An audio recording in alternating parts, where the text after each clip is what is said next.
First of all, I would like to say you that these sessions are recorded on video for future study purpose use. If you do not like your image being used for video records, please turn off your camera and ask to speak off the record at any time when you do not want your say to be part of the videotape. In this way, your part will be cut out of the video during editing. Also, I want to welcome everyone. Thank you for coming to this meeting. It is a pleasure to be here today with all of you to continue this study of the instruction given in Urantia Book on the training of true leaders and teachers of the revelation. We will study today some concepts about spiritual leadership and that are necessary to understand the integration of our spiritual and intellectual development through human progress, and to improve our learning through doing and living the teachings. As you know, these workshops are addressed to every student who wants to use this opportunity to better understand these aspects of the teachings of the Urantia Book and these guiding principles that allow us to fulfill Jesus and the Revelator instructions on how to serve the revelation. I will share with you my screen to begin our reading the text that I prepared today. Can you see my screen? Yes. Yes. Thank you very much. I ask a volunteer to read, please. Yeah, maybe not yet, because I'm having an issue with the Wi-Fi. So let me try to resolve that and I can participate a bit later. And I can't read it because I don't see that well and it's too hard for me to see it on screen. If I could see it on my pad, that would be different, but I can't read it. Okay. I can read. This is Mindy. Okay, thank you. The first paragraph? Let me show you. Okay. 3 paragraphs. The first 3 paragraphs that ends here.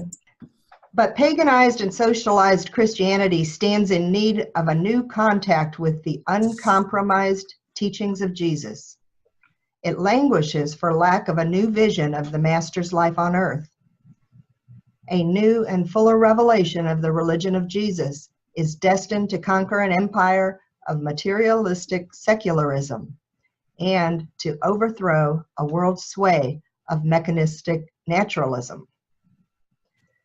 Urantia is now quivering on the very brink of one of its most amazing and enthralling epochs of social readjustment, moral quickening, and spiritual enlightenment. Religion does need new leaders, spiritual men and women who will dare to depend solely on Jesus and his incomparable teachings. If Christianity persists in neglecting its spiritual mission, while it continues to busy itself with social and material problems, the spiritual renaissance must await the coming of these new teachers of Jesus' religion, who will be exclusively devoted to the spiritual regeneration of men. And then will these spirit-born souls quickly supply the leadership and inspiration requisite for the social, moral, economic, and political reorganization of the world.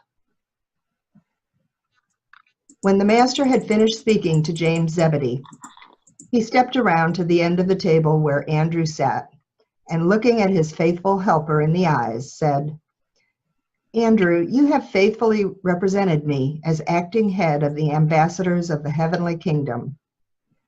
Although you have sometimes doubted and at other times manifested dangerous timidity, still you have always been sincerely just and eminently fair in dealing with your associates.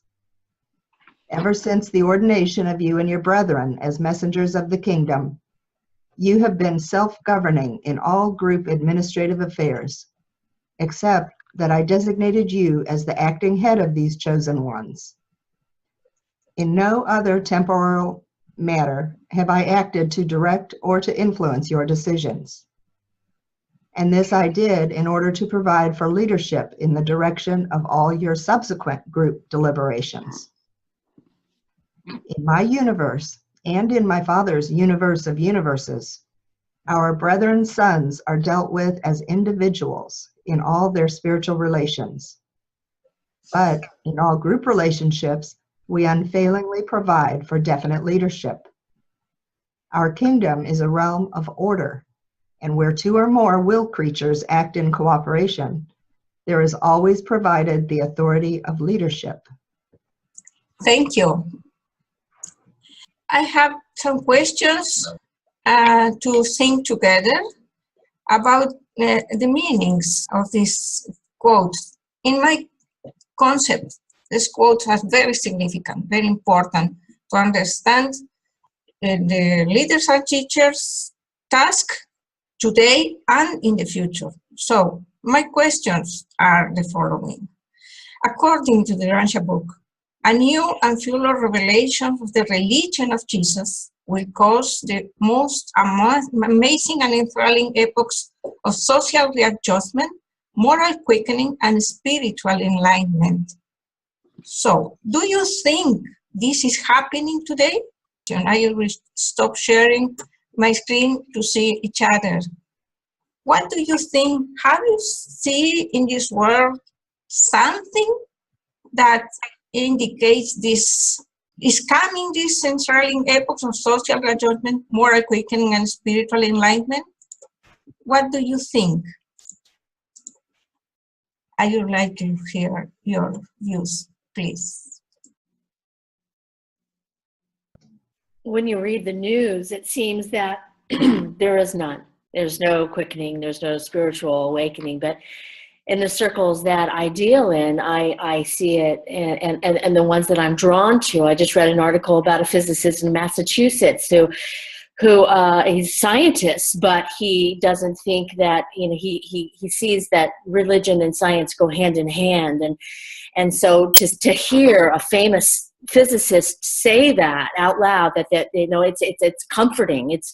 It makes me see, it makes me feel that it's broader than just my circle of Urantia readers and the people that I deal with, day to day. Of course, I see it in them, and it feels like it to me, and in my family, and in my circle of friends. But those are my chosen friends, because they have something in common. So I feel that. But when you read the news, it just seems like we're so far away. But I really think there is something happening, and there always goes one way way too far, and then another way too far, and then we find a balance in our civilization and society. And I think that I have to feel that I think that that's true. I think we are. There is a spiritual awakening here happening, and it's just maybe it's just now budding. And I would rather think of the world in that way. Yes. Thank you, Rhonda. Nice words. Thank you. Anyone else? Yes, Ethan. Well, I might be more of a not optimist, neither a pessimist. Maybe trying to be more realistic to what's happening to the world right now. When we look at the global state of the world, I think man is still experimenting with religion. As we see rise of Islam, this is kind of an experimentation. But then in other countries, there's a drawback from religion, like where I live. People for many years have been controlled by the Catholic religion. And now people are more secular in their ways of looking at religion. A lot of people went away from religion. They have not yet replaced their need for religion with something else. So they do replace it with all kinds of things, like astrology, and all kinds of stupid things, crazy things, superstitions. But there is a budding. I would agree with Rhonda. And I guess Urantia Book reader are part of that budding, but there is also other budding elsewhere in the world. And the Urantia Book tell us that the chaos we're in will last for another 1,000 years. And if we listen to what Jesus said, you cannot pour good wine in an old wineskin. And there are still many old ideas about religion going around the world at this time. And we have to get rid of those old beliefs to be replaced by new belief. So maybe the young generation of today that have not been influenced or will not be influenced by the common religion of this world will be those new wineskin where we can pour into them the new truth that will make this world change. And I think change in the world will take, if we look at the history that the Urantia Book gave us for comparison, evolution takes a long time to happen. It is very effective, but it takes a long time to happen. And we tend to want to see the world as changing in our own lifetime, where we always want things to happen to see those change. And yet, most of those change will not happen. And the publication mandate says that pretty well. They say the future is not open to our mind. So we don't know exactly, because in another place they say we are at the edge of a tremendous era of transformation into our world. But any big transformation, it doesn't happen in a short lifetime. We might have seen the Berlin Wall go down in our long lifetime, but that's only a very small change. So for spiritual change to happen, it takes a lot more than it takes for political change to happen. It's a profound change in thinking. It's a profound change in how we see the world, how we see each other. And for that to happen, it needs to happen in family first. And this is why I think study groups are part of that change, where they happen in the confine of homes, where slowly, gradually, things are changing, where women can be more effective mother with their kids and give them through education. That's my say. Thank you. Thank you, Gaetan. Anyone else? You're mute, Joe, if you're speaking. May I just make a comment on what he just said? Yes. Okay. We did see a change. I'm 63, and I grew up, I graduated from high school in 72. There was a great social change happening then, and I'm from a little town in Ohio, and I remember my mother learning to drive and got a job and took off those white gloves and never wore them again, and how society just changed suddenly. I mean, and it was such a burst, like a sudden change.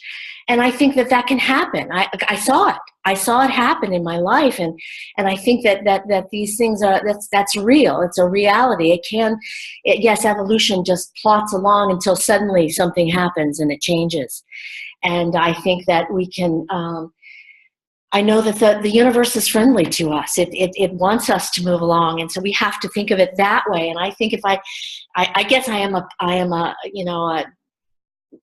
I think of the bright side of things. I'll try to look that, and I think that can happen.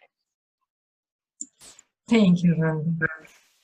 Yeah, I wanted to ask some questions about this matter. I've been involved in the Urantia community for, I don't know, back when me and Gaetan and Rick first met years and years ago, and it's had its ups and downs.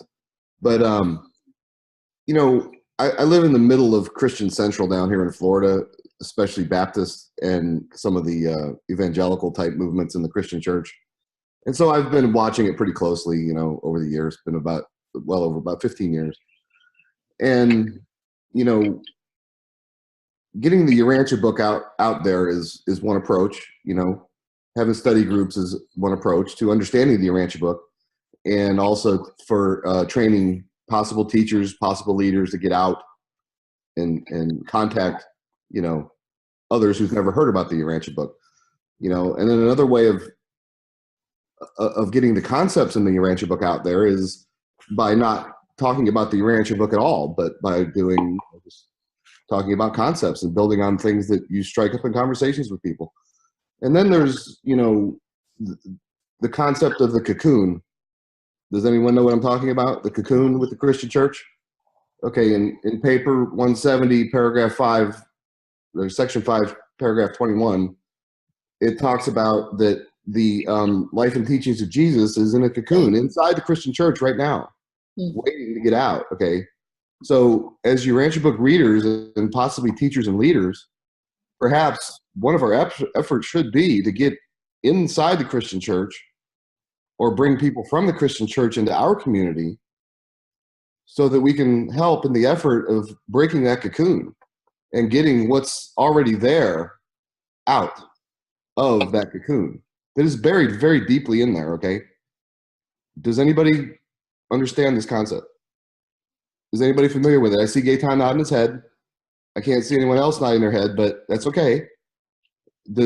Okay, now I see one here shaking your head no. Okay, so, and that's fine. But I think this may be a discussion that needs to be out there in forums like this, okay, about how do we live up to our responsibility as Urantia Book readers? Because we have a responsibility, folks. And it's not just talking about the Urantia Book and saying, oh, look at me, look at me. Not that you're doing that, okay? But, you know, we have a community of fellow believers out there who have been misguided by their own church, okay? And they're doing it in Jesus' name, okay? Just like, you know, other religions are doing things in their God's name, but, you know, this is Jesus we're talking about. So, you know, I want to open a discussion in the community, possibly here and now, about that concept. Now, I don't recall if that was in your agenda there, Jeannie. Jeannie, is it Jeannie? That was my mom's name. So anyway, I'd like to bring that up, and that's what I have to say about that. Thank you, Joe. You're welcome. Gilles, yeah, first Gilles, sorry, and after that, him, you can speak, Yeah. Alan. Let me know if the sound is not good. I'm probably going to reboot my computer in a few minutes. It's not working as well as in the past.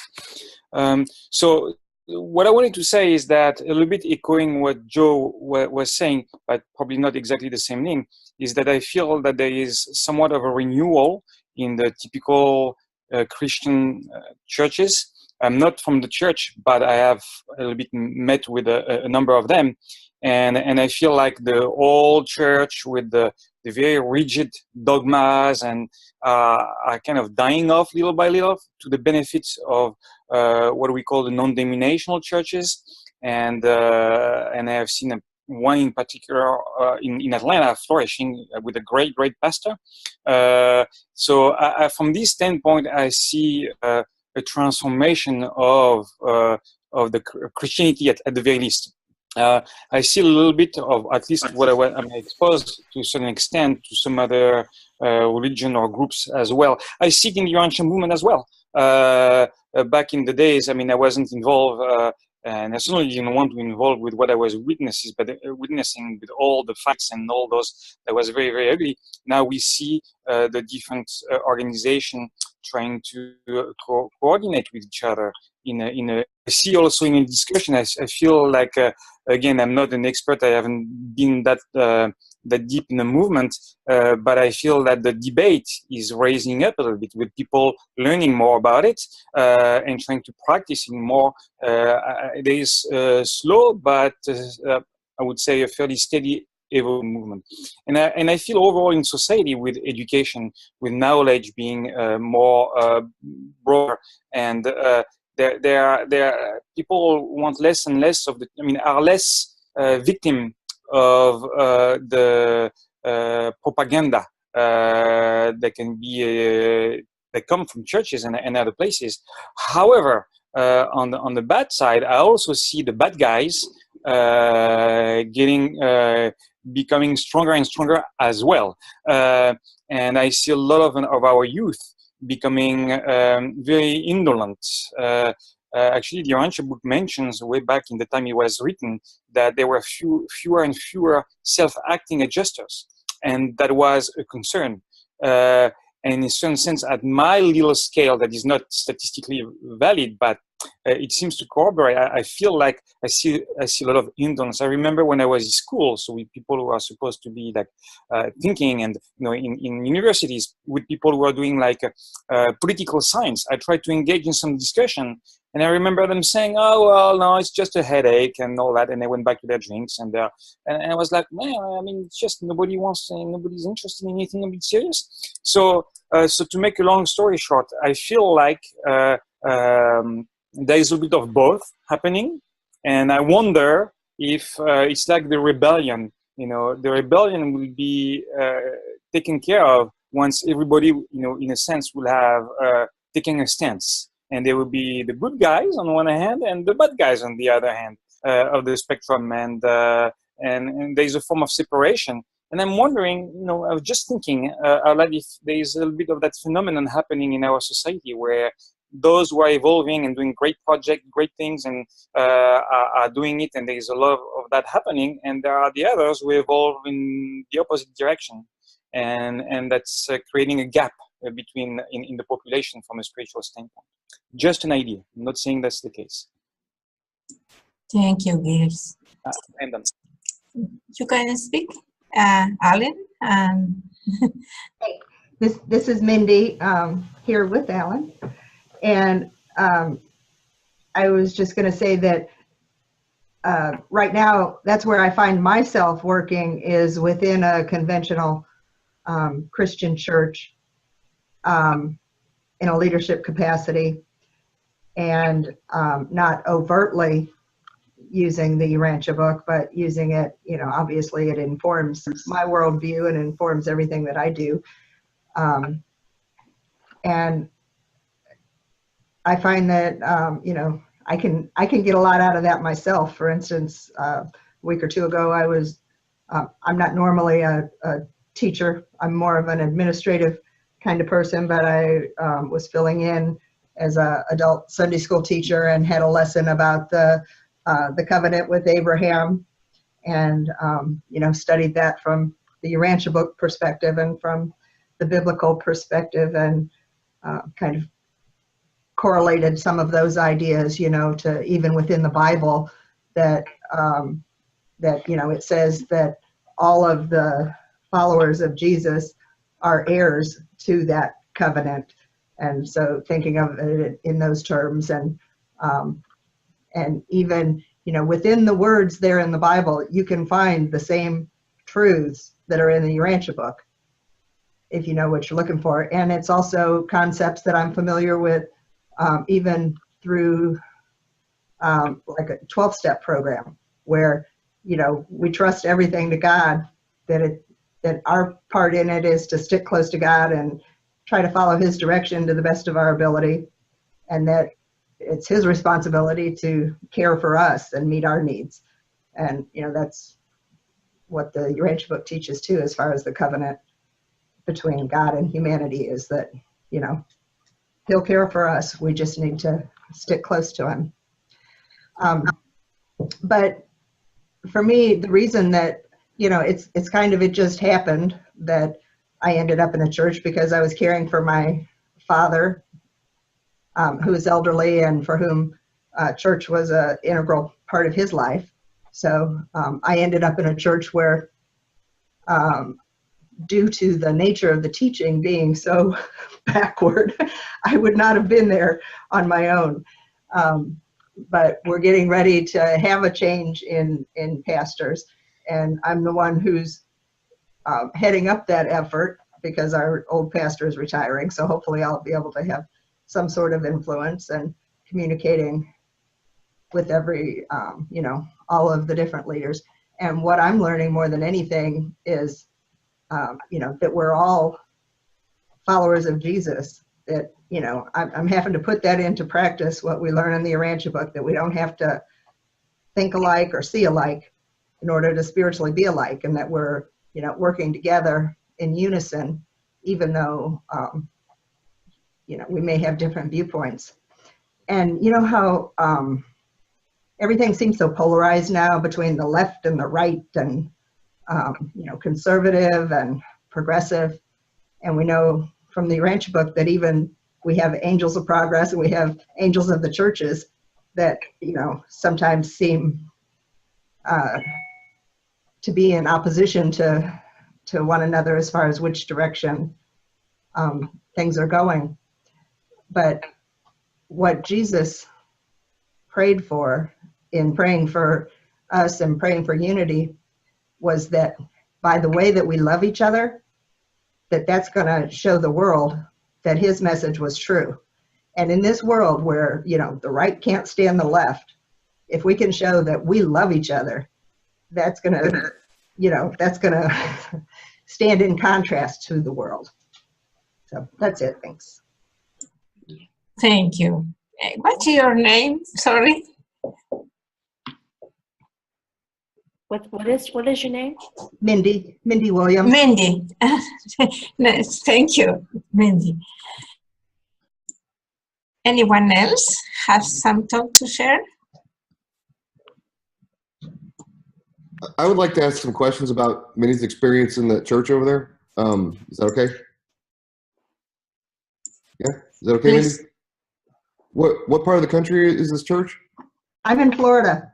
Oh, okay. Well, so am I. I'm in Jacksonville. Are you? Yeah. I mean, like I've said before, I've really noticed that this is sort of, you know, one sect of Christianity's sort of center, you know, basically the whole Southeast. And, you know, they're very, very hung up on Jesus' death. They're very hung up on some of the dogmas that, frankly, the Urantia Book says are offensive to God. Okay? And you know what I'm talking about, right? It's not me talking. It's what's in the Urantia Book, right? And right in there. And, you know, what do we do about this? What do we, you know, I mean, it's one thing to recognize that we're all, you know, brothers and sisters and we all love each other, but, you know, there is a thing that needs to happen over the course of evolution of religion and this world. And we are responsible, if you choose to be responsible, to make that happen, to help it happen. So you are in a unique position inside that church to either really upset them and get yourself excommunicated, or to help build on their truths they already have and possibly correct the errors that they're making, you know, especially with a new pastor coming on, that you could have the influence of selecting somebody who's a little more open-minded maybe to truth instead of dogma and tradition that is in the church down here, is in the Christian church, period, throughout the world. Yes, there are some sects of that Christianity that are possibly more conservative, and some are more liberal, and some are more, you know, open to truth, and some are not, right? But over the next 1,000 years, as Gaetan said, which, you know, it's right in there, the Urantia books should stand for about 1,000 years, you know, till society's ready for more. You know, and we all know right now that's probably going to be a while, but you know, over that 1,000 years, you know, what's the Christian church going to be like? Is it going to be like the life and teachings of Jesus in part 4 of that Urantia book, or is it just going to be more blah blah blah? You know, washed in the blood every Sunday. You know, what's it going to be? How are we going to get there?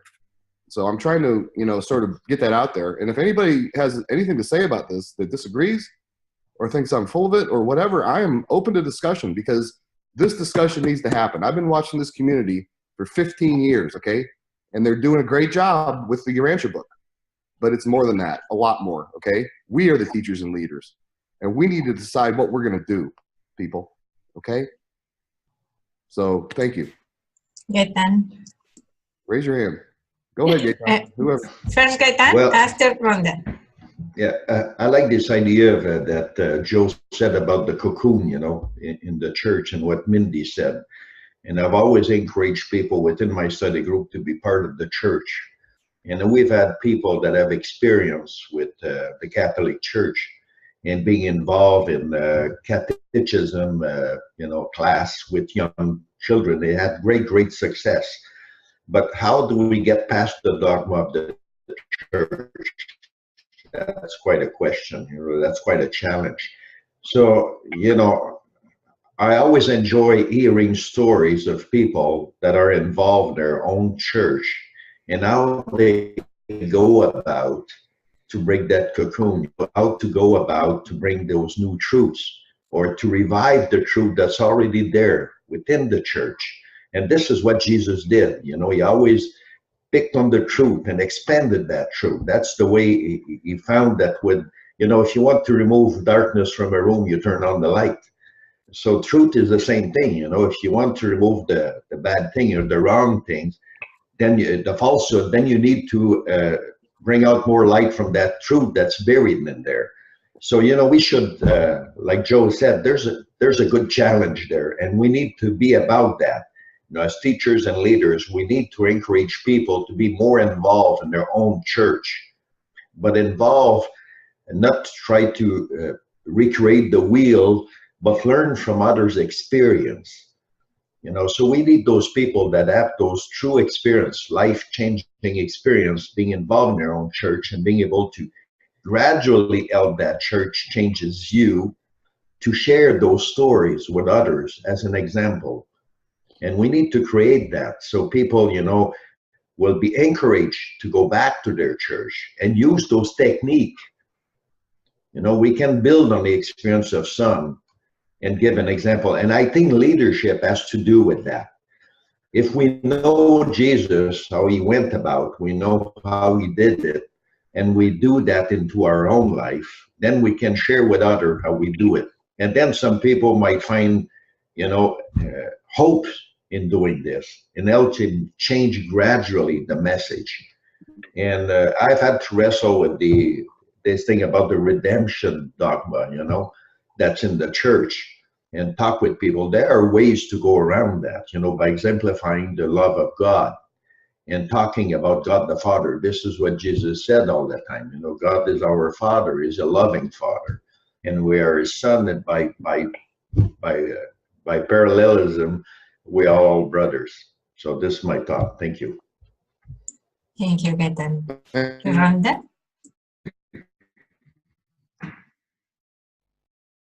You can speak, Rhonda. Well, I just wanted to comment. Those are a lot of great values there. Mindy and her church. I'm not involved in any Christian church here at all. They kind of make me kind of upset. And I don't know how, you know, I have to get over that myself. So, but I was thinking that what a great idea, just like Jesus did, he took the scripture and he molded it in his, when he would preach in the temples. And that's the same kind of thing. I've been thinking, I'm from a Baptist church, and I was a Bible thumper back until I was about 16, and then it just didn't happen. This didn't work for me anymore. But I was thinking, studying the Bible more and taking the pieces, the truth pieces, like Mindy is doing, that she's taking these pieces of truth and talking about those. And I think that's going to be the idea of moving it along gradually. And what people believe in now is the Bible. And so there are pieces of truth in the Bible, and we could just take those little nuggets, those golden nuggets, and transfer and make those the deal. That's what we should be teaching. And I'm studying the Bible more now, so I can find the pieces and refresh myself. It's been such a long time since I studied the Bible, because it's just didn't work for me. And but I think Minnie is in such a great place to do that. I mean, and she's in a leadership role. I think that's great. I think I'm going to be start. I know that I can't walk into a church and get in the leadership role, but I can be. I always want to just be a good representative of Jesus, and I want to be that in my life, and I feel like I make every effort to do that. But I think that's a great idea, and that gradual change is what we need, and what we have to come from the Bible, perhaps, you know, because that's where people are, and then just, you know, and make those little pieces more important than the things that are important now. I last time I went to church, there was a thing about the wrath of God, and I was just thinking, how can these people be thinking that still, you know? And so I get upset about that. I don't know how to change it, but I think that it's going to be a grad like that, like gradual change, and Mindy's in a great position, and I would love to hear more as she goes along and what she's looking for, and in a preacher, a new preacher for her church, and I'd like to hear more from her as the time goes by. So that's just all I wanted to say. You know, there's also this concept of bringing people from the church into our community, bring them along, and then send them back. You know, they recommend that very highly as a means. So, you know, we should keep that on the forefront as this discussion ever goes anywhere. Like a missions work. It's really hard to.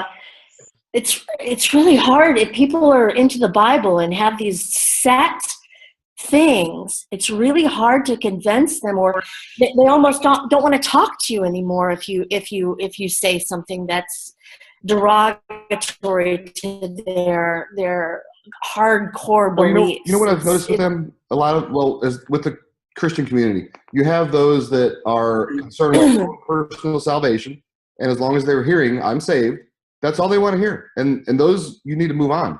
Their cup is full. It's the ones that are seeking truth. You know, if what they're hearing from their church is all they have, but they want more, that's fertile ground, okay? Big time. And, you know, identifying those people is an art, in my opinion. So anyway, are you involved in your church? No. I don't have a church. Why would I have a church? I have the Urantia Book. You know? I don't have a church. I was raised a Catholic. I went to 4 years of theology in Catholic military school, you know, in Illinois, one of the best schools in the country. And I know Christianity inside and out. I know what they're about. And that's also a valuable thing, is understanding that religion. You know, Jesus understood the Jewish faith, the Jewish religion intimately. I mean, he was a Jew, right? So that put him in a very good position, probably why they sent him where they did, or he chose to go where he did, you know, to have that understanding of them. You can't really make change until you understand what you're changing. And that's true. That you could. And so same with Christianity, same with our effort, our responsibility, I think. Anyway, Yes. I want to hear from Joy. What you got to say about this? Yeah, so I found a way to listen to you. Hopefully it works better now. I rebuild my computer. Yeah, so it seems like we are saying, and I would have to agree, that going dead on with the people who are very dogmatic doesn't work. You know, if you say you are wrong, I am right, the atonement doctrine is completely stupid, are you insane? No, it's, you know, I'm telling you the way it is. It just doesn't work. So that's at least my personal experience, and I'm hearing that other people agree here. So it seems to me that another thing that I'm hearing is we should spend more time with those who are more open-minded. And in a way, that's what Jesus was saying as well. He didn't, time is limited. We have limited resources. You know, our life is very, very, very short. And so Jesus himself, you know, tried to find the people who were really eager to learn and teach those guys to the best he could. And those were I'm not going to use the right word, but bums, you know, they are not really open-minded and interested and capable. He wouldn't go and try to force feed any teaching onto them, because at the end of the day, it's a personal choice. You want to grow or you don't. It's a decision that everyone has to make on its own. So we cannot coerce anyone in terms of believing or wanting to grow anything. That's just not the way it works. And obviously, those who are more capable and more interested are going to be a more fertile ground and a better place to invest. If you want to grow something, you are going to go to in the field where you have like a good soil. You are not going to try to grow your vegetable on rock. That's kind of the same thing. So I think we are in agreement. However, there is one more thing I think we can do, is those who are not so open-minded, well, instead of trying to convince them in any way or forgetting about them either, you know, there is a middle ground, which is, let's just share with them. Let's just be good fellow. Let's try to understand them. One good tactic that I think I've mentioned in a previous meeting is just ask questions. Instead of telling them the truth or anything, I wouldn't tell them anything. Just ask questions. And by asking questions, we get to learn about them. They are happy to talk about themselves. They are happy to talk about what they believe, and you know, just find ways through the questions, answers, where they believe they are the teachers, and that's first. And then, but you know, if the questions are you know, well crafted, they will create them ways of thinking. They're going to think, and then they're not even going to know it. But it's going to be one little step at a time. And we need to have the tact, the understanding and the tact of the person to understand where they are, what they can handle, and what that is, that little question, a little thing we can push a little bit in a non-threatening way that is going to make them, you know, question a little something. Not too much, not too far ahead, just a little something. That's, and we can do that with those folks, you know, with those we chance to spend some time with. That's all. Excellent technique, Gilles. I agree. Yes, Alan. Go ahead. You go ahead. Did you want to talk? Joy, do you want to say something? No. Did you want to talk, I'm Jeanette? just kind of listening. I'm not very, what would the word be? Evangelical. I just am into trying to live it. Yeah. All right. You know, I always remember the guy who asked Jesus what were the two most important commandments, and he told him, love God with all your heart, mind, soul, and body, and love your neighbor as you love yourself. And I've been in these discussions with these hardcore, you know, fundamentalists, and when I see it going off in a direction where we're just going to wind up getting in a big fight, I say, well, look, do you believe in God? And they say, of course. Well, do you believe that we should love one another? And they say, yeah. Well, let's just do that. That's good. And I have found that works. You know, all of a sudden, all the ice melts away, all the dogma melts away, and, you know, let's just try to love one another. The lady was talking earlier about the, you know, the social change that came along in the 60s. That happened suddenly. Woke up one morning and, man, the whole world had long hair and beards, and we're going peace and love. And still are. A lot of us don't have long hair no more, you know, fell out. But I still do the peace and love anywhere I go, because like Mindy said, that's what works. If you just love people and serve people, you don't need to do anything else. Nothing else matters. And so when it comes to trying to push anything on to somebody else, I don't do it. I just simply use those two things that Jesus asked us to do. He said, know you're a child of God and love one another.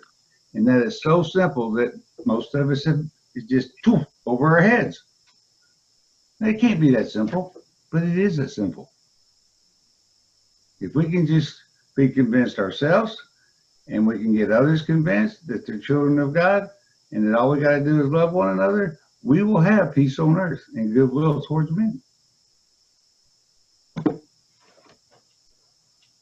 Is it? Thank you, Alan. Yes, Rhonda. No, I just said thank you. Thank you. And I was thinking again in what it says. It says, if Christianity persists in neglecting its spiritual mission, while it continues to busy itself with social and material problems, the spiritual renaissance must await the coming of these new teachers of Jesus' religion, who will be exclusively devoted to the spiritual regeneration of men. So, what the Revelator is saying is the coming of the new teachers of Jesus' religion is dependent on what happens with Christianity. So, the work that Mandy is doing within a religion, an institutional religion, is very important, because it depends on that, on what happens with a religion, with Christianity. I think Christianity involves every religion in this world that is based on Jesus' teachings. Do you agree? Mm-hmm. So I think to revitalize Christianity with the real teachings of Jesus is the key for the future. Yes, Ketan? Well, I think that there need to be more efforts on the part of the Urantia Book reader to help change the perspective, the belief of people within the Christianity or the Christian religion. And if we remember what Jesus did, till the end, he was always preaching in the synagogue till they did not allow him to do so. But even after he left, the apostle lived within the confines of the Judaism, the Jewish religion. And they tried from the inside to change the Jewish religion. And I think they stayed there many years, 10 to 20 years or 30 years before they moved out of there, finally finding out that the Jewish people within that religion would not change their own belief. But they went away when they found out that they could not change the religion. And I think the same thing needs to be done with Christianity. We need to do everything we can to break that cocoon, like Joe said, and do things like Mindy said. Or else, who are we as leaders? We want to create that new church before we have tried to bring in that new revelation within the existing church. So there's a great challenge there. There's some of us that don't want to get involved with religion. There's been having some people wanted to start a new church, but I think we're not there yet, because we're not finished during the trial period, trying to change the religion. It's not only by giving books to the priest that will do that. And like Jesus did, and there's many examples of what Jesus did, even when he didn't know the religion themselves. He went around during his trip to Rome, and he spoke to many leaders of different church at the time. And he took the truth, and like Gilles was saying, he was asking questions. And if we remember, many times he would have 10 different meetings with the same person to person, before he even said anything to them about the truth. And what did we say last week during our session? Learn to be friends with people. Yeah. Learn to love them. Learn to understand them. If we come in with our big shoes, we want them to accept the truth that we know is the truth. Well, we're doing it the wrong way. We're not doing it the Jesus way. We're doing it our way. And that's very hard for us to change ourselves first, to study the life of Jesus. How did he do it? We need to have, down-to-earth discussion about this, and probably have, people sharing their own experience with those truths, how they go about doing that, so that others can mimic or emulate their own experience. We need to share those experiences.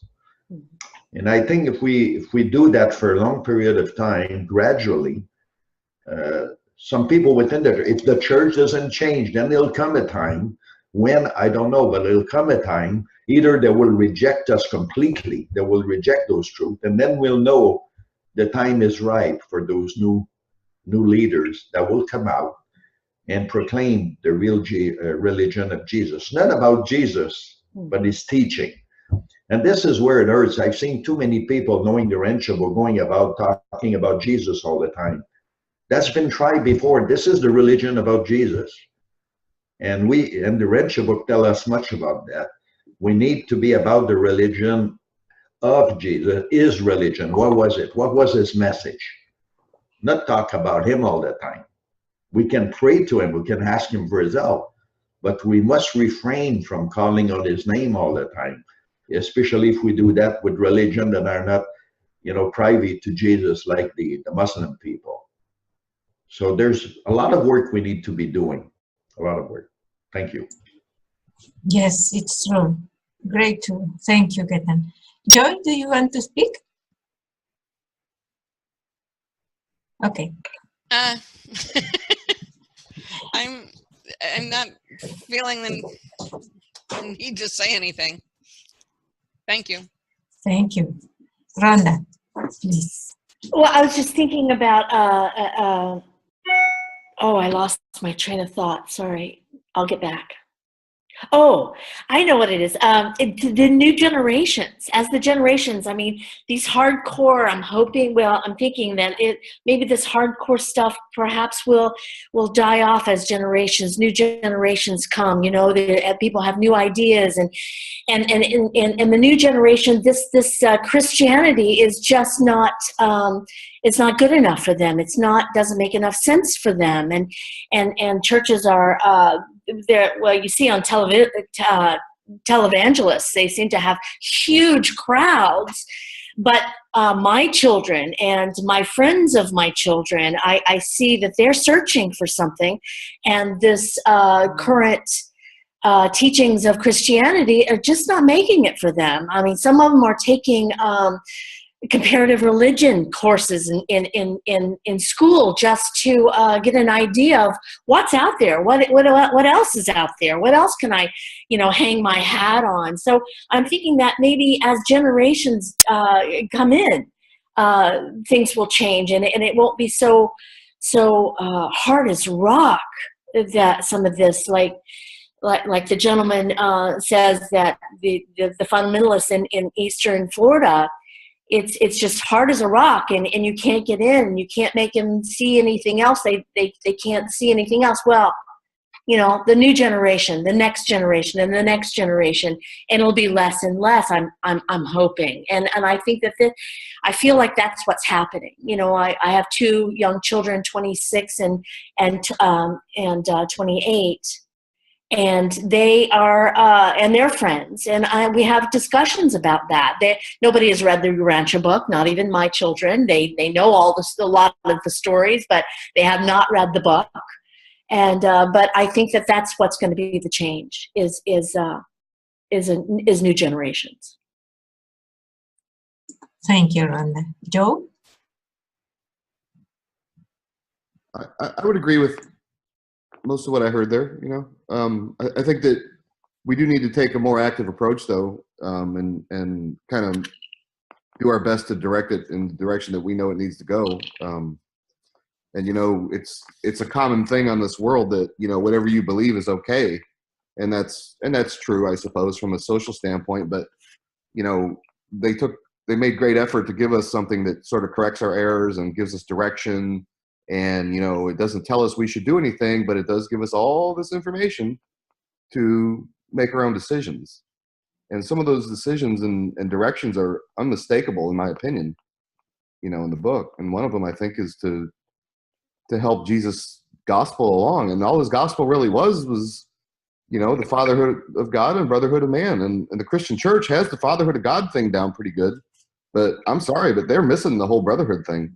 I mean, and they're getting more off the wall, it seems like, every year, you know, with the whole Muslim thing, and now they're going after the homosexuals. And I mean, come on, people, you know, it's about brotherhood, right? And we can let them go off the deep end over that way and do it in Jesus' name, or we can get involved, you know. And I'll remind everybody of the parable of the talents, where, you know, the guy that just gave him back what he was given, you know, it wasn't so favorable as the guy that multiplied it 10 times, you know. And I'm not necessarily the guy that's doing anything with it yet. I'm trying to figure out just what to do. But I tell you what, when I'm sitting there on that mansion world, looking back at what effect I've had in the world, you know, I want to be proud of it and not just say I just sit there and did nothing. So that's what keeps me going. You know, I got a 15-year-old kid that I've been teaching this stuff since he could barely talk. And, you know, it's really taken hold with him, and I hope he's one of my talents that, you know, maybe I've given him the seeds to make a difference too. I don't know. And maybe you all have done that with your own kids. And he's never read the book. He's just been taught concepts. That's all that I come, you know, I've given him a book. I just recently gave him a book. That's it. Thank you, Joe. Anyone? This is Rick. I could go. Yes, Rick. Okay. I can give a couple of examples to for what Joel's saying there, and I think he's got a very good idea and a very valid point. But two very good friends of mine. One is Linda Buscelli, who probably most of you know, and she's been around a long time, and she's in one of my study groups. And Linda's like a human search engine in our group, basically. But she tells a story of when they lived in Texas that they would they went to this church for quite a while, and then they moved, and as they were getting ready to move and they were saying goodbye to their church family, said one of the ladies came up and said, we hate to see you go because you asked the greatest questions. And but that's what she did. She never, like Joel says, don't necessarily bring up the Urantia book, but just ask those questions like Jesus did. She'd be in Sunday school and ask a particular question and help those people investigate that and come to their own conclusions and find truth through their own pursuit of it. And then another fellow that you may know, many of you may know, is John Hales from Chicago. And John's a longtime reader, and his family, I believe, was maybe part of the forum and all that. But he told a story. Last Easter we had a celebration up in Chicago, and he was there, and several of us there were gathering and having an Easter celebration. But John told a story about his church, and he was kind of saying exactly what Joel's been encouraging us to do, that he had attended this church for many years, and so he developed some credibility with the people. He'd never talked about the Urantia book, but he had talked about his beliefs and things like that. And he said one day the pastor was asking, well, what do you think of the atonement doctrine? And John spoke up and he says, well, I think it's a bunch of hooey. And he said, everybody kind of looked at him, and he said, yeah, I think it's a bunch of hooey. I don't believe God's like that. I don't believe God's that unfair to punish some innocent person for, somebody else's sins and things like that. And everybody's like, yeah, and he said by the time the discussion ended, most everybody admitted that they really didn't believe the atonement doctrine either. And, but they were afraid to speak up because that wasn't the accepted doctrine. But isn't and that so even the grounds pastor, for eternal damnation, Rick? How did they cope with that? I'm sorry? Isn't that grounds for eternal damnation? I mean, not every time, but when I brought that up with, refuting the atonement doctrine, oh, you're going to hell, and what happened? Well, they all realized that they didn't really believe that. The only reason they believed it was because that's what they were taught to believe, and if they didn't believe that, then like you're saying, they'd be condemned to hell for it. Right. But they all realized that wasn't true. And even the pastor admitted that he didn't really think the atonement doctrine was, valid, but he said that's what they were, as a pastor, that's what he was required to teach. Right. So, right. Getting in there and being the leader, you don't have to be the outspoken, person in the group. Just ask a question. Well, what do you think about this? Or do you think God is really that way, or that sort of thing? Mm-hmm. And that's the way we can get in there and make a difference. We don't have to beat the people over the head with it. Just ask the question and let them figure it out for themselves and help lead them down that path of the truth. But those are two examples that are, show that what you're talking about there does work. So thank you. That's it. Thank you, Rick. I would like to make some comments about this brotherhood that Joe was mentioning. I think leadership in Jesus' religion implies union, love. So if we want to work for Jesus through religion, we cannot be at the same time divisive and prejudicial to have a mentality of them and us. It is all us, right? So the spiritual brotherhood is only one, and its sovereign is the Heavenly Father. So to work to the kingdom of heaven implies this consciousness, real consciousness of being brothers and sisters, to be one family. I think even in our Urantia movement, there is many times a divisive concept of them and us. We are right, you are wrong. and that is something that we need to also work to create a consciousness of only one family. We are not 2 families or 3 families or nothing. We are one family, all children of God. As Getan said in our previous session, God only recognizes 2 kinds of human beings, those who love him and those who do not love him, right? So it is important also to have ourselves a consciousness of love. And how can we love more our brethren? What do you think? How can we grow in this love, in this consciousness about the true brotherhood?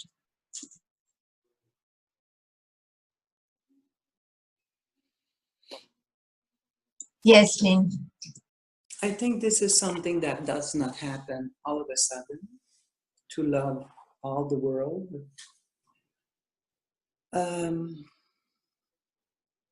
When we have an opportunity that you meet somebody or you receive a phone call, and it's not always something which would be something that I would appreciate, put it that way.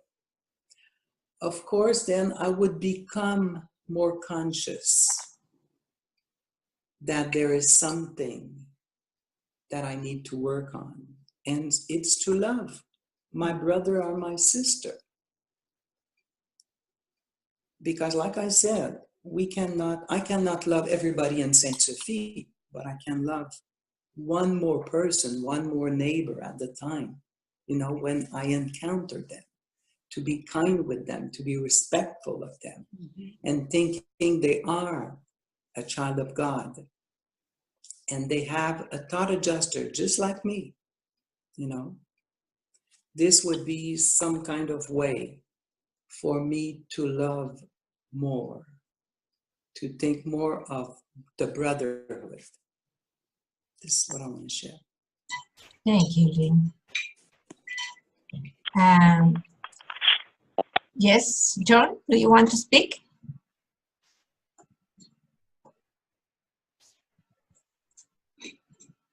Okay. You saying Joel or Joy?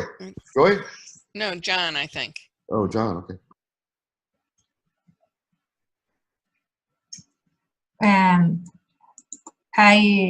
When I think in this question of how to learn to love our brethren more, I always remember something that the master said to John Zebedee when he was giving him farewell. John Zebedee asked Jesus, how can I learn to love my brethren more? And then answered Jesus, you will learn to love your brethren more when you first learn to love their Father in heaven more. And after you have become truly more interested in their welfare in time and in eternity. So I have seen in the Urantia Book 2 concepts about how to love more our brethren. One is our human effort to know them, to become more interested in how they are, what they need. And the other is the divine method, growing in spirit, growing in love, and to have a love that includes everyone, no matter how they are, no matter what they think, what they believe. This is my view about this matter of loving each other more. Well, yes, Alan, please, can you speak? Just real quick, since we're on the subject of love here, at the end of part 2 of the Urantia book, right in the middle of it, when it's done with 1 and 2, the very last words are, love is the desire to do good to others. I mean, they keep it simple if we just, well, look, you know, if we don't make it complicated. I mean, it can be a complicated book. It's a big book.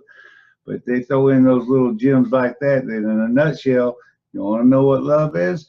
It's desire, the desire to want to do good to others. Is that? Thank you, Alan. Good point. Well, I would like to move on, continue with the some other. Hello? Yes? Yes. Sorry, I'm trying to run this from a little flip phone, and so I've disconnected myself a couple times. But the idea that the real desire is needed for the love of the brother is and sister is pretty important, and I think what those kind of emotions don't come from nowhere. You do have to do personal work, or at least a person like me had to do a lot of personal work to get the emotions started, really. I have to confess. I'm a reader of over 40 years. And when I found the Urantia book, I was a seeker for one thing, but I was just coming off of at the age of only 22, of kind of a severe crash of different forms of my life were falling apart. And lost a girlfriend, lost a job, lost this and that. Of course, God found me at the bottom, and as He always does. But I want to say that finding the Urantia book, being a seeker, I was open to the idea that the Holy Spirit might just try something new on the planet. And so I was able to get past page 1 with some kind of hope and openness. And so when I finally reached belief in God, which is pretty central, because I had been brought up in the church, and then I was about 6 years of agnostic atheism and sort of random seeking. So here I was back with faith in God. That was pretty important, and that is salvation. The Urantia book, fortunately, makes a distinction, though, between the type of simple faith that leads to salvation and the serious work of self-control and self-transformation that is required to get started on this walk toward our ultimate perfection. And here's the thing, is that, okay, I got my faith in God straightened out with the Urantia book in the first year or two, and then I got all the feelings going, and I was running it through my frontal lobes, and being very intellectual about it. But what happened was all of the things that caused the crash in my life that happened before I got the book were still there. They were still in place in a way. Some of my reaction patterns and some of my strange conclusions about life, my attitudes toward authority, my attitudes toward lots of different parts of my environment. And there may be other readers too who just sort of, they get the faith that leads to this kind of salvation. And yet it took me years and years to start to realize I had to I had to get adjuster help with my own hang-ups, with my own misconceptions about the social world and some other things that I thought I was doing pretty well, but I wasn't. In other words, I think there's a lot of, the Urantia community doesn't show any less percentage of divorce and any less this and that. The whole idea that we need to get in touch with the adjuster for some personal work, I think is a good one for leaders to consider. That's all for now. Thanks. Thank you, John. Let's continue, if you agree, reading. I want a volunteer to read, please, if who would like to read.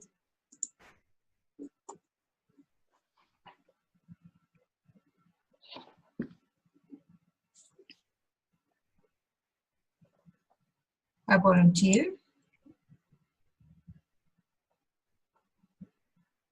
Yes, Joe. Please. Thank you. All right, what do you want me to read? Yes. What should I read? Or is Rhonda going to do it?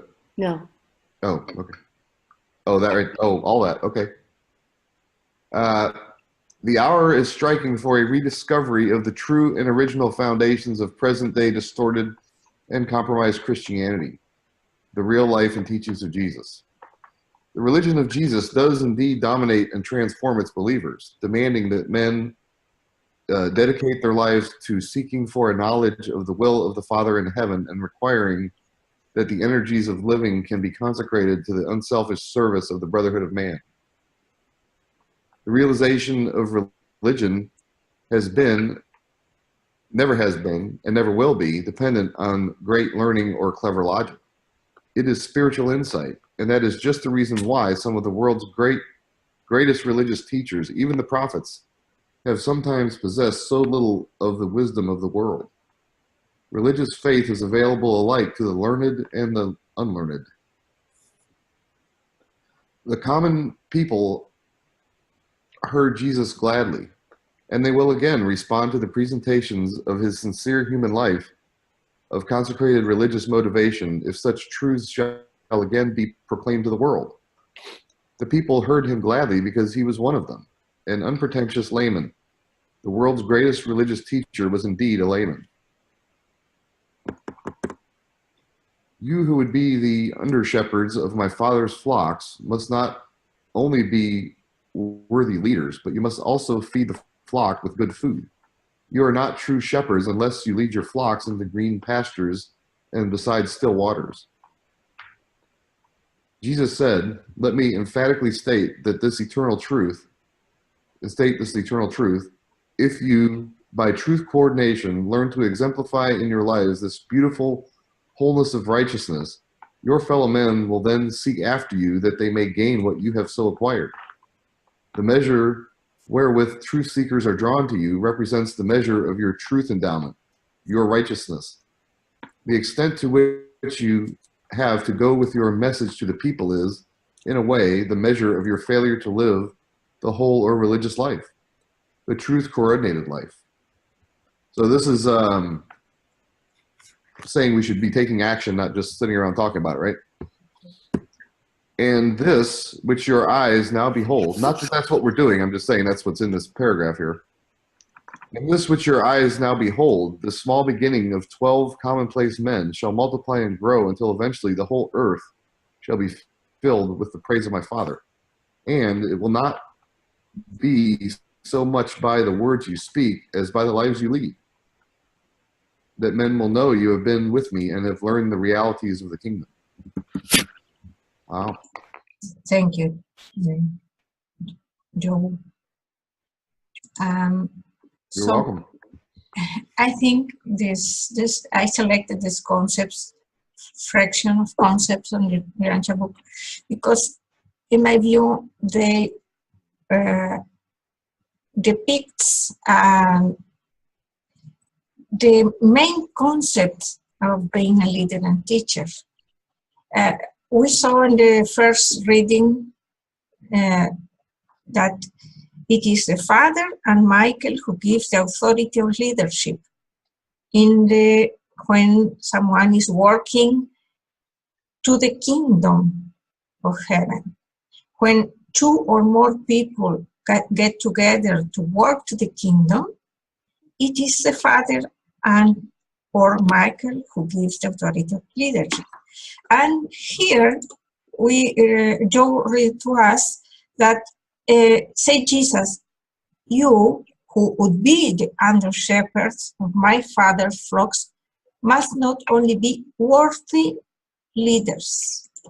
And this concept of worthy leaders and receiving the authority of leadership in the service to the kingdom I think is a central concept of being a leader and teacher. It is not just a human leadership or social leadership. It is it has some more profound concept and more profound meaning in this work to the kingdom. And it implies also that the person is not only repeating teachings, not only speaking, but in our life we must present the fruit of the Spirit and this magnificent righteousness, divine values. But I think, and to finish my reflection, I think this must happen in every religious group, not only within the Urantia movement. This is to happen, and as we read before, within the institutional religions. So we need sincere believers in the teachings working inside different groups in all the world. What do you think? I would like to know your reflections also.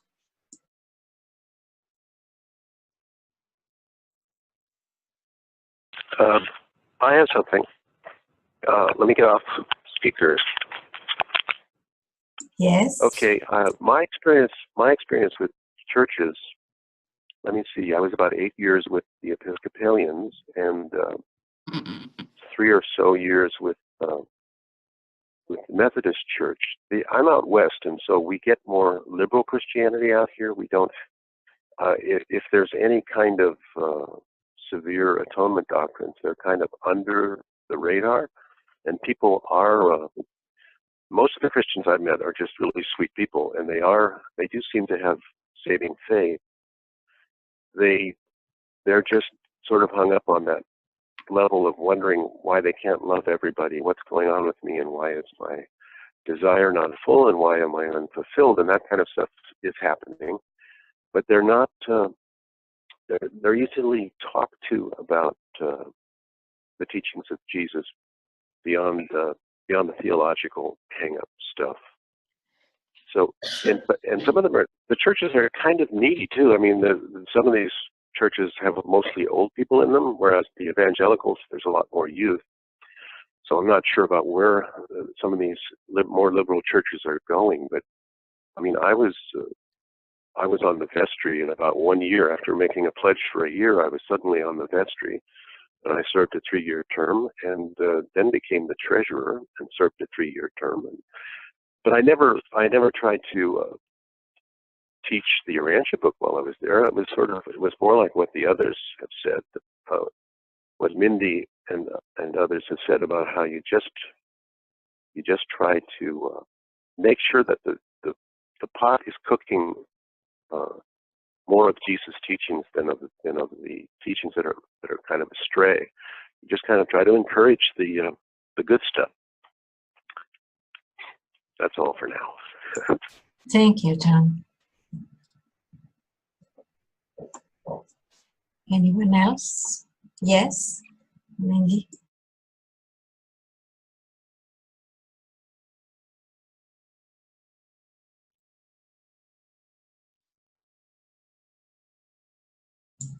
You are mute. Sorry. Okay. I wanted to say, based on what we were reading a minute ago, that it reminded me of something that I was reading last night. I'm reading a book called Vital Churches Changing Communities in the World. And since, you know, the church that I'm serving in is dwindling, as are so many churches. I mean, many churches are closing all the time. And there was a article last week in the paper about how they were some of the old churches, they were turning into brew houses and bars. But anyway, as far as the connection between what we read and what I was reading in this Vital Churches was that there's a connection between, you know, the inner work that we do and our fruitfulness, that the two questions go hand in hand. You know, are you being faithful? Or, you know, as the reading was saying, you know, between righteousness, are we maintaining our connection to true spirit? And then, you know, are we manifesting that to others through our lives? So there's the connection between faithfulness and fruitfulness. That's it.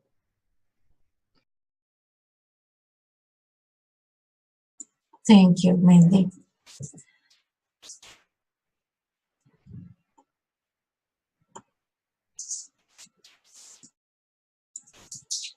Anyone else want to comment? Yes, Ketan? Well, it seems we'll go back to square one from the first lesson, the first session we've had, to be more like Jesus and to try to preach about who he was and how he was. And like I used to said on my first session, we preach or we teach who and what we are. So depending on how well we have acquired those teachings in our own life will reflect on how we attract people to us and how they listen to us. And you know, we've had an old saying in Quebec about priests for many years. You know, people used to say, well, they tell us what to do, but they're not what they say they're doing, you know, that we should do. So in fact, the priests were telling us how to be while they were someone different. You know, they were doing something different. And sometimes maybe a Urantia Book reader are a little bit like this, you know, and we've seen that. I don't want to judge anyone, but we come to the Urantia Book where we are in the world. And we need to embark on that venture of changing ourselves. It's like a big therapy, you know, it's like a spiritual rehab, if I can say so much. And it's not only about belief. A lot of time we say, oh, I believe this, I believe that, but belief doesn't make it. Faith makes it. It's faith that makes us make those changes. Through faith, you know, a lot of people believe in God, yet you can see how they live their life. They're not really living up to their own belief. So we need to emphasize the power of faith in our life. And we need to encourage people to go back to those simple words that Jesus said, you know, you will be attracted, people will be attracted to you depending on the amount of truth that you live in your life. And it's quite a harsh statement in some way when we look, you know, at how our lives are. Who do we attract? Are we that attractive to people? And that tells a lot. If we're not, then maybe we still have a long way to go, a lot of work to do in trying to change ourselves.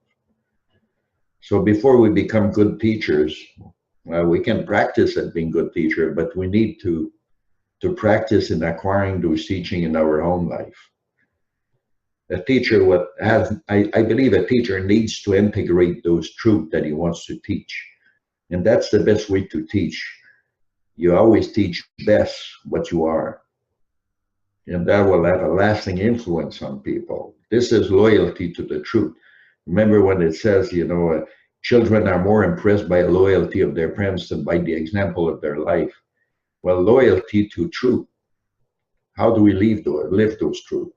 And this is what people are looking, you know, when they look at us, they hear one thing, but they see something else sometimes. So, you know, that it's quite a challenge, you know, to become a leader and a teacher. It's not something that's very simple. And I remember reading a story many years ago. I think that was written by in a book by Hug Bendino, that he was listening to someone playing the piano about a piece that had spiritual value in it. And there's another man that came in, you know, that started playing, and he was not a virtuoso, but one person listening, he says, this guy has it, and wait, and the other asked him, why do you say he has it and the other doesn't? Because this one knows God, knows the truth. And he was playing that from his heart.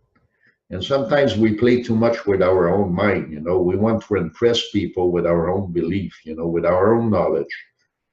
And I'm the first one to fall for that.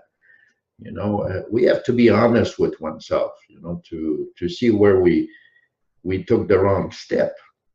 And I think good leaders need to be real honest with themselves. So we need to exemplify those qualities that Jesus had in our own life, manifest the fruit of the Spirit. You know, we need to go back to those simple ideas. You know, what is being born of the Spirit? How do we acquire those fruit of the Spirit? How do we manifest them in our life? And that gives a lasting impression to people that are looking at us, more than trying to teach them what is right, what is wrong, what is the truth, what is not the truth. So, well, I think it's a personal challenge to each one of us that wants to share those truths by integrating those truths first of all. Thank you. Thank you, Gaetan. Gilles? Yeah, just wanting to echo what Gaetan was saying so eloquently, and some others have mentioned in different way in their own words, is that it seems to me that before doing anything like grandiose preaching and whatnot, the first step is to be, and there are a number of steps that we all go through that are pretty much very similar. You know, we're all first baby, we need to learn how to speak, how to eat, and all those things. And then we need to deal with our egos and basic decisions in terms of, you know, lying, not lying, be good, be bad, you know, loving, not loving, how we do that, and all those things that are integrated in our life. And then everything that we do in our life are opportunities to practice and learn and make decisions and improve and so on and so forth. This is the personal evolution that we have, all of us have to go through to a certain extent. I mean, we all have to deal with it. And I think what Gaetan was saying, and one of the things he was saying is it doesn't make sense to go out there and be a preacher of great truth if we haven't done that work personally. And it's just that because it will not resonate in people, you look like a fake, and that will not work. So there is first this stage of cleansing the beast and learning the basic aspect of goodness and honesty and loyalty and all those good things that are associated with the leading of the Spirit. And then and Jesus, by the way, did that, right? He didn't go into his full-fledged ministry. He used to say, my time has not come. The hour of the Father has not come. Why? Because he wasn't done yet. He had also his own personal evolution as a man to go through, his own experiences. I mean, a number of things to deal with, an adjustment to make in his own mind, one step at a time. It's only towards the later stage of his life that when he was has grown into that maturity that he went into his public ministry. So we all have to do that and go through that, learn how to be genuine and sincere and all that. Now, when all that is done, or to a fairly good extent, then we're all different, and we're all different skills. Some people will be able to get in higher gears in some ways with some ideas, and some others with others. And they're all, none one is better than the other. They're all good. We're all part of the Supreme. And all of those that we are able, that we are raising ourselves with the help of the Divine Spirit in us to put in practice, are all good. And if we cooperate with each other in all those undertakings, we are going to have on one hand the brotherhood of man, because we are we just enacted from our sincerity from inside, and then we are going to be more more in a higher, we're going to be out there instead of doing, in the, with your children and with your wife and husband and a few friends, in the later stage of our life, if everything goes well, we can get in a higher gear and be leaders and here and there in your church and whatnot, whatever you like doing, whatever you are good at, whatever is your calling. And then it goes back to what I think John was saying earlier about the attunement with the spirit, with the thought adjuster, as we know it from the Urantia book, where there is some of those specific features, characteristic or strength can be played in harmony with the specific design that are specific to us from the thought adjuster, as opposed to the early stages that are very general. We just need to be first sincere, loyal, honest, and all those good things before we can get to those more detailed level of life. And so that's evolution. And well, I guess that's all I had to say.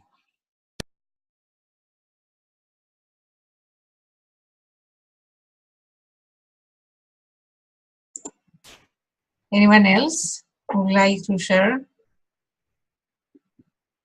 I was thinking about something that Mandy says about faith. I think, and also Gilles was talking about this in some way. Do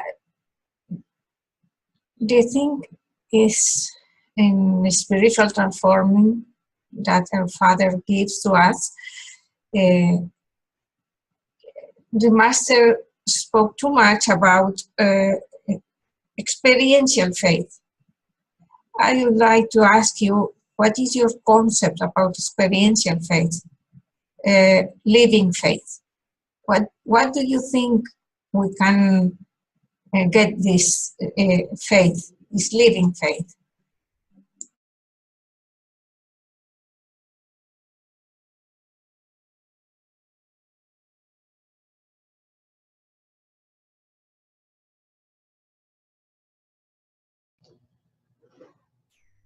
I think basically it's that idea of abiding in Jesus, of trying to, maintain a connection. And, that's so hard to do, even if we start out the day trying to make a connection. It's so easy to walk away from that during the day and need to bring ourselves back. And, but if we're trying to accomplish something for the kingdom,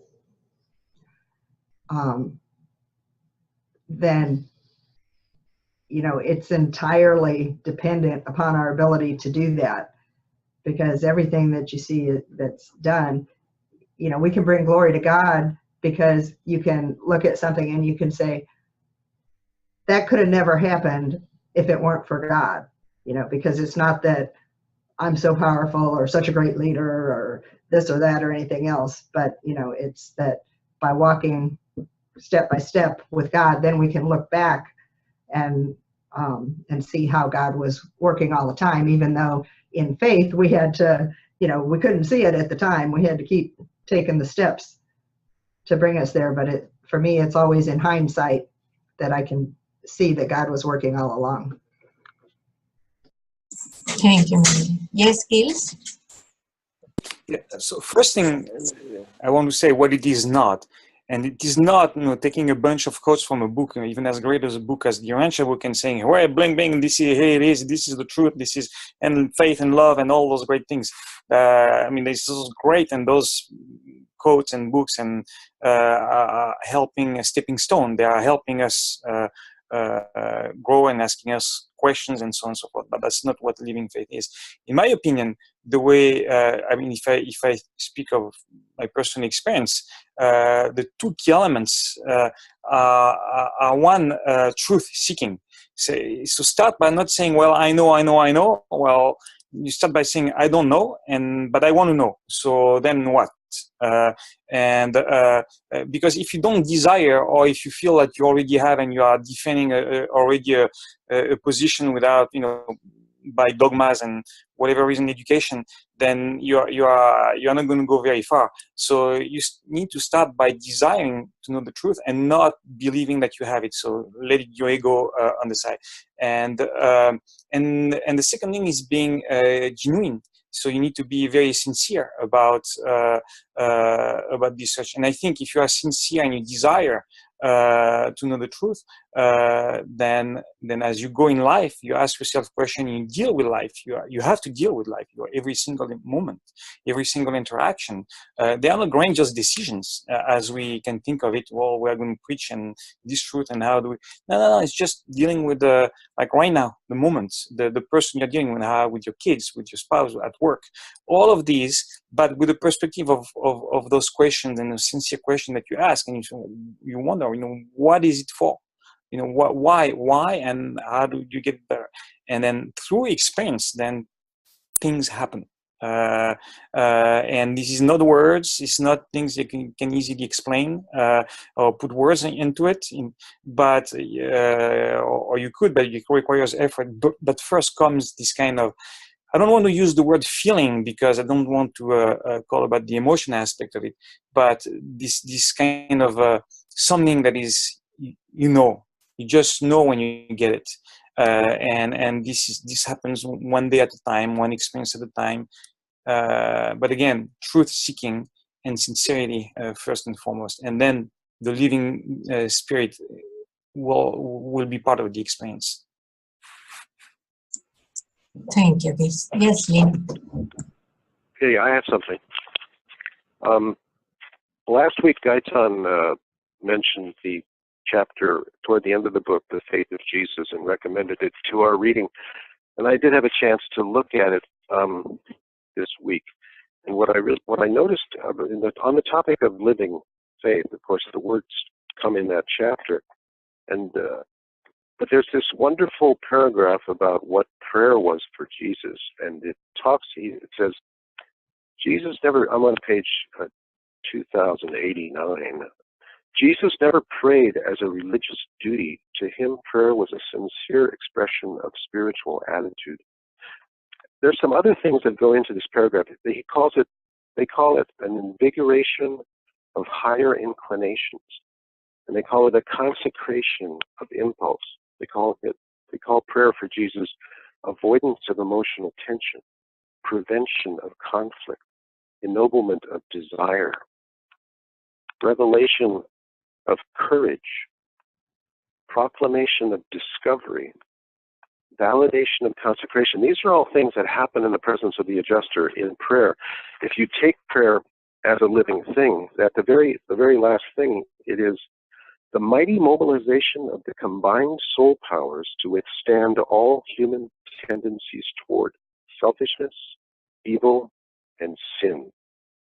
And these words, they do have kind of a buzzword effect, and Gilles was mentioning that, he didn't want to get emotional about it, but selfishness, evil, and sin are I don't want to sound like an evangelical, but there is a certain part of our structure as human beings that these things are living inside of us, and they don't need to live there anymore. And living faith is sort of something that not just takes their place, but actually goes after them with the help of the adjuster. Another thing we talked about last week was this stuff about how the will of God in our material lives and the adjuster guidance and stuff. And I really don't think any of it is directed outwardly. One of my rules of thumb for adjuster activity is that my adjuster is never, ever going to tell me what Gaitan needs to do with his life or what Joe needs to do with his life. My adjuster is there to adjust my thoughts, to adjust my thinking. And my life has never done anything without some kind of adjustment of thinking.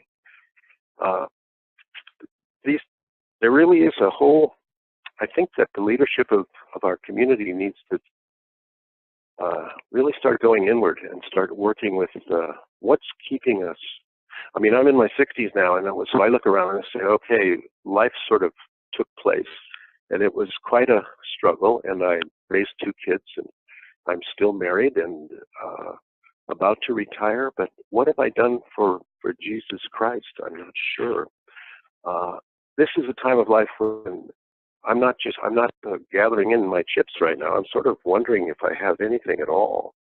And so this past year, I've started this path of trying to get at the things inside of myself that have made it harder for me to love my neighbor, even though I've been fairly successful in certain aspects of life, but I'm the one that knows. God is the one that knows that I'm also very uptight sometimes in social situations. I'm not going to dwell on it anymore, but this whole litany of what prayer was for Jesus, the community needs to know about that prayer is really where the work happens. If you try to assume a position of the presence, which is easy for a Urantia Book reader, wonderfully easy to know that God is present, but to really go after our hang-ups in the presence of God without getting, there's another part of the book that says, well, Jesus tried not to encourage too much introspection. Well, I'm not talking about beating ourselves with guilt and stuff. That kind of introspection is negative. But I'm talking about real piercing, looking, seeking, searching for the things that are really blocking me in my total unfoldment. I mean, I just don't think that life has fulfilled itself for me the way that I had originally envisioned it, and it's really stuff going on inside of me, reaction patterns and angers, hang-ups, stuff that I'm just starting to work on and having some really wonderful realizations around. So I didn't want to stop. I didn't want to end this conversation without at least mentioning that take a look at prayer, and it really is a personal work with the adjuster, I think, rather than well, it's a lot of things. I don't want to limit it. That's but you get my drift. I'm not going to take up much more bandwidth. Thank you, John. Thank you, John. You said beautiful words, and I agree with your view. And I just would like to add to your expression of your sincere feelings and talks to the Father and His truth. Is prayer was fundamental, first basic to the manifestation of such a magnificent religious life of Jesus. But we must always remember that prayer must be sorry, I lost the word. I want to say prayer must be accompanied by worship. That is the key in the experiential phase of Jesus. That is the key of the Jesus development of his integration of his personality, his religious life, his manifestation. It was this communion, inner communion with the Father.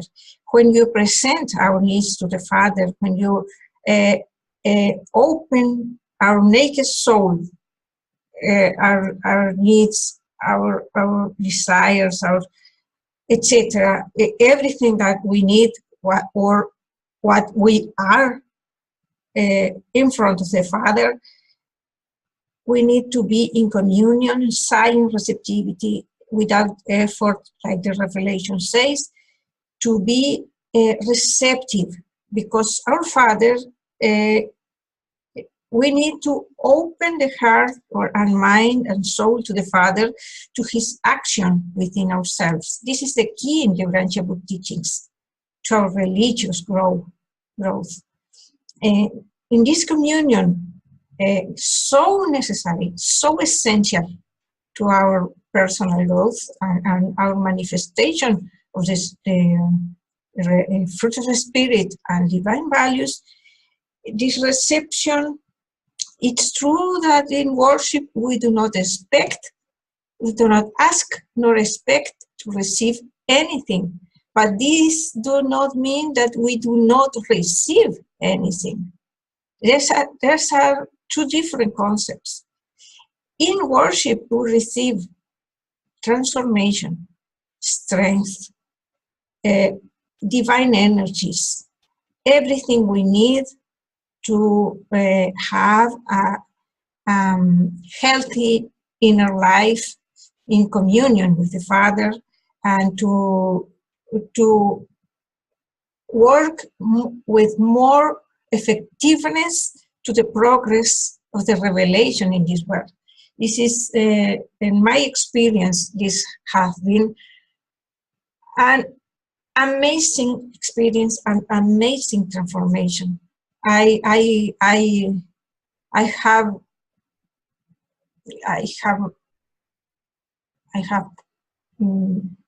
doing this for 20 years, more or less, and I can speak to you about this. I have no words to describe how much I have changed from my old Jeannie and to this person you see today. It's really a fruitful experience. Thank you. Please go. You can speak, Lynn. Sorry for the interruption. No, thank you, Jenny. It was beautiful what you said. And to follow on what you have said is that faith is a gift given from God to everybody, to everybody. However, if you don't unfold that gift, like you receive a gift, but if you don't unfold it, you don't know what is inside, right? And this gift is something that is to be developed. And how you developed it, for me, it was through experiences and through prayer, through worship, through meditation, and you do receive so much which is inside that gift. And you were talking about the old Jenny 20 years ago. I can say the old Lynn 15 years ago. It's unbelievable. And I know that faith is a living thing. I can testify that it has changed me. Thank you. So beautiful. Thank you, Lynn. In my understanding of the concept of the Urantia Book about living faith, it is experiential in two parts. As Lynn has said, we must develop, but it is a gift from the Father. And it is experiential because it is our experience with the Father and with the Spirit of Truth, because we must remember that it is the adjuster and the Spirit of Truth. We need the connection with both to be more fruitful, or maybe I should say to be fruitful. Without the Spirit of Truth in our mind and souls, we cannot produce the fruit of the Spirit, because as the word say, because of the Spirit, they come from the Spirit. They are gifts. And we cannot retain this fruit to us. We need to express, to give. And this is the basis of the growing brotherhood. It is based on love. It grows through love. Information or knowledge, it as living truth. It's a living reality manifested in ourselves. I can say something, Jenny, about faith. Well, we really know that we have faith when we are challenged in our life, when we have real life difficulty coming our way. This is when we truly know if our faith is really effective against doubt. They say, you know, the battle of men is the battle against doubt. And it doesn't take much to kill faith, just doubt does it, you know. It only takes a little doubt and then all faith goes away. And we can see that with, you know, belief when people take placebo, you know, sometimes the placebo have more effect than the real cure because people have so much faith. Well, it's a different kind of faith, it's not a spiritual one, but they do have complete confidence in what they take as producing a cure for them. And faith is a little bit like this, you know, it's complete confidence in the Word of God and His truth and His well, you know, in the welfare of the universe towards us, and believing that in the long run everything will go right. For myself, so sometimes in trying to establish greater faith within myself is expanding my perspective of time. Sometimes when something happens, you know, I will ask question, well, what does it have to do with the rest of my life in the universe, you know? Will it matter in the, you know, in the long run, in eternity? And most of the time, those little things, they don't matter anymore. And I think faith helps us encompass new belief, a new frame of mind, especially for us. You know, it doesn't mean that people don't have what we have as a Urantia Book, but for Urantia Book reader to encompass all those new beliefs and to know that they're true and to exercise those beliefs as being true, you need faith to do that. You know, when I meet someone today, you know, this thing about love, you know, trying to do goods to others, like Joe pointed out, you know, of course, if we have a desire to do good to others, we must be born of the Spirit, because goodness is part of the fruit of the Spirit. And, you know, loving service to others is part of the fruit of the Spirit. So when you want to love someone, you know, when you think about someone that you meet, you know, sometimes today when I see them, I first think they have the same thing as I do. They have a thought adjuster within themselves. And more than that, I know that that relationship has eternal value. That those people, whatever happened, if they survive, we will meet again, on in this new life. And that's quite a perspective, you know, to meet someone and know that when we become friend with them, we'll be friend for the rest of eternity. And even the one we're not friend with, even if they survive, we'll have, you know, opportunity to make friends with them. And that takes faith. But I think we need to exercise faith. How do we grow faith? Well, Jesus encourages apostles to be in service to others. Go minister to the sick and the needy. And we need to be in service wherever service is asked of us to be part of. And we need to get out, you know, to get off our chair and start doing things. It's the only way that we can acquire those teachings, by practicing. It's not something that happened just out of a sudden because we read a book and we have good intention. We need to be out there and practicing. It's kind of an evolution thing, you know. It's not like who comes first, the egg or the chicken. We do both at the same time. We need to be involved in our own community and test our faith, you know, test what we believe in and make those little change. And by going into prayer and meditation and worship, we can reflect on those actions, those experiences that we've had, and try to improve those experiences, to see the great value of those experiences.